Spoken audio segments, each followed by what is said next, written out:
Fala pessoal, tudo bem? Sejam bem-vindos a mais um encontro aqui no canal Daniel Lopes. É sempre um prazer, uma honra contar com a sua presença. Você que está chegando aí, já aproveita para você dar o like. Quando você dá o like, a plataforma entende que você está gostando do conteúdo.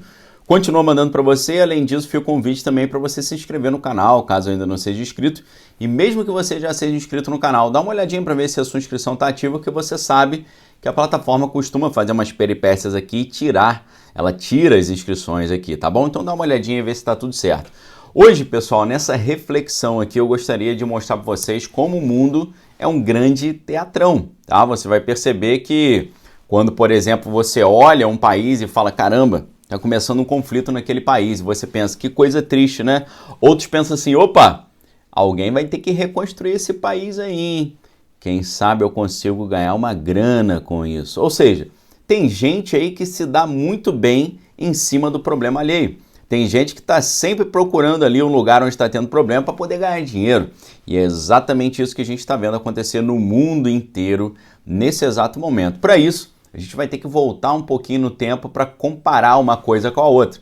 Porque você sabe que quem não conhece a história está fadado a repetir os erros do passado. Quando você conhece a história, você olha um evento hoje acontecendo e fala, já aconteceu igualzinho assim tempos atrás. E se deu errado naquela vez, parece que vai dar zebra de novo agora, novamente. E é isso que está acontecendo. Eu gostaria de te perguntar, não sei se você tem idade para isso, mas eu imagino que a maioria tenha. Alguém se lembra de quando os Estados Unidos entraram lá em Bagdá e eles eliminaram ali quase que 500 mil de indivíduos e depois eles deram de prêmio bilhões e bilhões e bilhões de dólares para várias empresas para eles poderem reconstruir o país. Quem se lembra disso? Você deve se lembrar muito bem, tá? Então, a mesma coisa está acontecendo agora. Eu vou te explicar isso tudo hoje, você vai descobrir que isso tudo é um grande teatrão. Para isso você precisa aprender o que é o capital cataclítico. Você já ouviu falar em capital cataclítico? Se você já ouviu falar, coloca 1 aí. Se você nunca ouviu falar, coloca 2.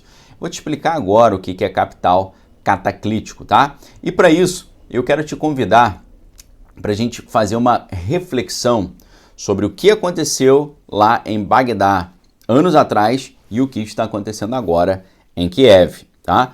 Para isso, a gente vai pegar uma matéria aqui do site NPR, um site muito importante de notícia, uma matéria de 2007, e essa matéria está refletindo o que deu errado lá em Bagdá, né? Foram bilhões e bilhões de dólares gastos para reconstruir o país, depois que os Estados Unidos entraram lá, com aquela desculpa de que o pessoal de Bagdá tinha equipamentos bélicos muito poderosos, mas eles chegaram lá e não tinha nada disso. Hoje, inclusive, tem filmes e séries e documentários mostrando como é que foi um grande somebody love isso. Eles arrumaram uma justificativa para entrar em Bagdá, dizendo que eles tinham equipamentos muito poderosos, mas não tinha nada, era tudo um grande somebody, tá? E aí, o pessoal fica perguntando assim, quem se deu bem nessa história? Quem ganhou dinheiro, né? E aí, o que acontece? Houve várias... naquela época, eles falaram, caramba, olha, a situação aqui de Bagdá, né? Vamos precisar ajudar esse país, vamos ter que melhorar infraestrutura ali, sistema sanitário, sistema educacional, vamos ajudar esse pessoal a reconstruir isso tudo. Preste muita atenção nisso que eu vou falar agora para você. Sempre as grandes malignidades que são feitas em nome de ajudar alguém, ok? Sempre as grandes malignidades da história que são realizadas são feitas em nome de ajudar alguém ou algumas pessoas, ou algum grupo, ou algum povo, perfeito? E aí, pouco depois da queda de Bagdá em 2003, enormes contratos foram conferidos a diversas empresas. Alguns desses contratos foram feitos sem licitação, como o contrato de 1,4 bilhão de dólares que foi entregue a uma empresa muito famosa para reconstruir a indústria petrolífera lá de Bagdá, que é a empresa Halliburton, né? Para outros contratos foram de concorrência limitada, contratos, assim, a concorrência fechada, licitação fechada só para os amigões deles lá, né? E aí o Steve Schuner, que era co-diretor do projeto de direito de compras governamentais, e ele é um especialista nisso na faculdade lá de Universidade George Washington, ele falou como é que funcionava. Eram contratos que diziam para o empreiteiro assim, a gente vai ter centenas de projetos, eu não tenho muita certeza como é que vai ser, mas eu vou te dar o dinheiro, você vai lá e faz. É nesse nível. A gente imagina que nos Estados Unidos eles não fariam coisas com esse nível de bagunça, mas fizeram. E o Ernie Robbins, que foi vice-presidente sênior da Parsons Corporation, foi uma empresa sediada na Califórnia que recebeu um contrato de $1 bilhão para fazer esses projetos lá de reconstrução de Bagdá, e ele falou que a rapidez com que os contratos de reconstrução foram concedidos levou a alguns erros. Ele falou erros, mas a gente sabe que é gambiarra mesmo, maracutaia, né? Então, na verdade, olha o que ele diz. O governo americano dava uma coordenada de GPS falando, eu quero que você construa um prédio nessa região. Aí o cara olhava pela coordenada do GPS, descobria que o lugar estava em outro país. Não era nem no mesmo país. Em vez de estar no território ali de Bagdá, estava no território de Teherã. Então veja o nível da bagunça e do dinheiro sendo distribuído de qualquer jeito. E ele disse que vários outros locais potenciais, quando eles olhavam as coordenadas do GPS, estava dentro de um lago, ou seja, estava completamente errado, ou já estava ocupado por um templo religioso. Mesmo assim, as expectativas eram muito grandes da reconstrução do país, né? Assim como a própria pressão do Congresso norte-americano e do executivo norte-americano da época para mostrar resultados tangíveis, né? E aí o Ginger Cruz, que era conselheiro sênior do inspetor-geral especial para a reconstrução do país, falou que todos sentiram que havia necessidade de conquistar os corações e a mente e garantir que o programa avançasse. E o programa avançou, né? Apesar de não ter funcionários suficientes, e aí milhares de contratos de reconstrução foram concedidos, havia muito dinheiro disponível, $18 bilhões, né, de valores que foram liberados, depois de mais 20 bilhões que estavam disponíveis para o Fundo de Desenvolvimento da Reconstrução lá do país, né, dinheiro que eles estavam retirando, entre outras coisas, da própria venda do petróleo lá de Bagdá. Eles assumiram o controle do petróleo, vendiam e usavam o dinheiro para poder fazer essa reconstrução do país. Só que aí, quando eles começaram a analisar o que estava acontecendo, descobriram que o gasto foi feito com pouco planejamento ou com pouca contabilidade, né? E aí o pessoal descobriu que vários bilhões de dólares simplesmente não foram contabilizados, né? De uma remessa de 12 bilhões, 8,8 bilhões não foram contabilizados. E o segundo Henry Waxman, que era presidente do Comitê de Supervisão e Reforma do Governo na Câmara, né, que ele falou que ficou surpreso quando ele ficou sabendo disso tudo, né?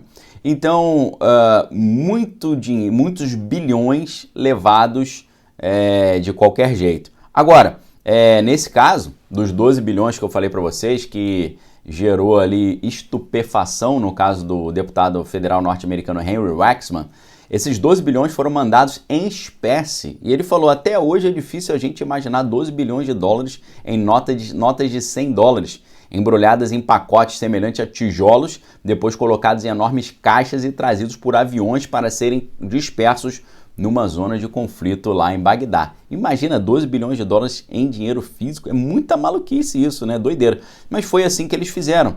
E muita gente ganhou muita grana nesse sentido e muitos desses valores aí, principalmente o valor em espécie, não teve qualquer contabilidade. Dos 12 bilhões, 8,8 ele não sabe para onde foi. E aí a gente vê algo curioso também acontecendo em Kiev hoje. Kiev também hoje está viabilizando um plano de reconstrução do país que já está mobilizando bilhões também de dólares. Para isso eu trago para vocês, nesse segundo caso, uma matéria da Reuters, agora do último dia 17 de janeiro, dizendo que o Banco de Reconstrução de Kiev espera perto de $1 bilhão em capital, diz um dos funcionários lá de Kiev, tá? Eu vou mudar um pouco o nome dos países aqui. O país cuja capital é Kiev a gente vai chamar de Ucrânio, tá bom? Ucrânio, o país Ucrânio. A matéria da Reuters é realmente preocupante. Nessa matéria vai falar do capital cataclítico, que é o tema da nossa conversa de hoje, né? A matéria vai dizer que o Banco de Reconstrução lá de Kiev, que está sendo criado com a ajuda lembra da empresa chamada Pedra Escura? Você conhece muito bem essa empresa, né? E do banco também do João Pedro, né, o JP Morgan, eles têm pelo menos já $500 milhões em capital comprometido e pode estar pronto para lançar dentro de 5 a 6 meses um fundo aí de reconstrução do país com perto de $1 bilhão, disse um alto funcionário de Kiev na quarta-feira da semana passada, né? E aí, o que esse vice-chefe de gabinete do presidente lá de Kiev falou?